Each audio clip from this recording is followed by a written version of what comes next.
Hey, I want to address something. Not something I really want to address, but something that needs to be addressed.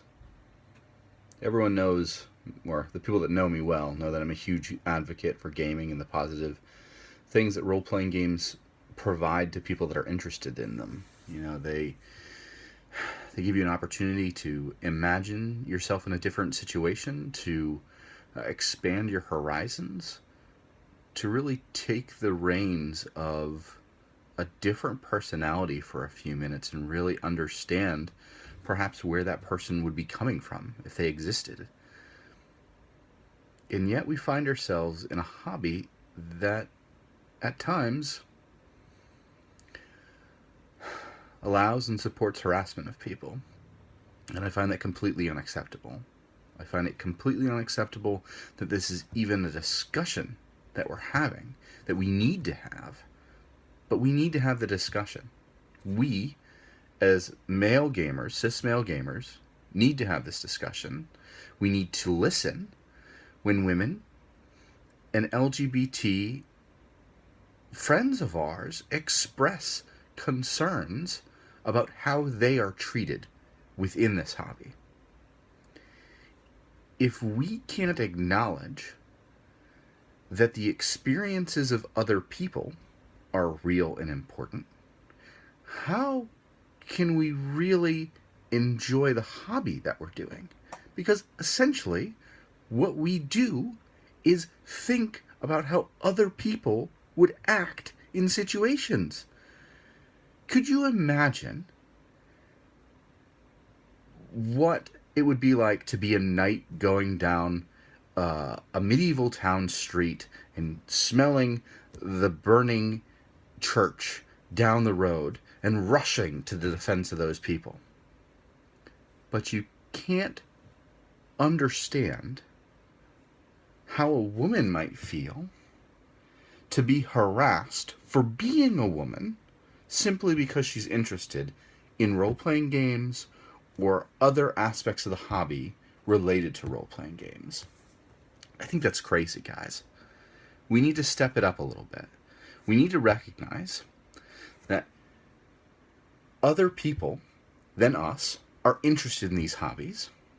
We need to put ourselves into their character shoes for a few moments and think about what we can do to be more inclusive.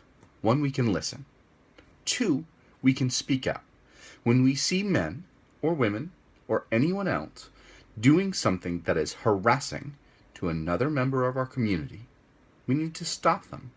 We need to tell them that behavior is unacceptable, unequivocally.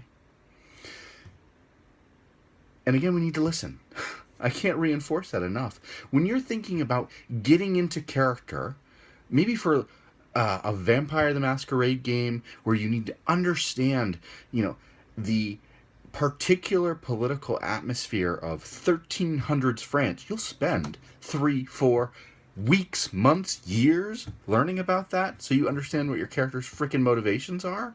But you can't, for 2 minutes, think about how it must be to be a trans person that loves Magic the Gathering but can't sit down at a damn table because every time he or she does, they're harassed for who they are. That's absolutely ridiculous. End of story. I know some people are going to get pissed off at me for saying anything. And I was going to say it in writing, but I think there are a lot of other great advocates that have written things about this recently. So I want to talk about this. I'm a humongous advocate for the positive benefits of understanding other people through role-playing games. That means we need to do that. We need to take the time to understand other people. That's all I'm asking for. Think about what it would be like if you were in their shoes. It's not always easy. Being another character is not always easy. I'm fine with that. But recognize when you're failing. When you roll a 1 in social graces, you try to fix it afterward. You say something stupid, apologize. Move on. Work from it. Be better. Level up. I'm using as many game terms here so that people understand that the things we do in our games, we can do in our real lives. We can make gaming a more inclusive environment for women, for people of color, for trans people, for anyone of a different background than your cis male white person. We can do that. And I challenge you to be open to doing it. Thanks very much.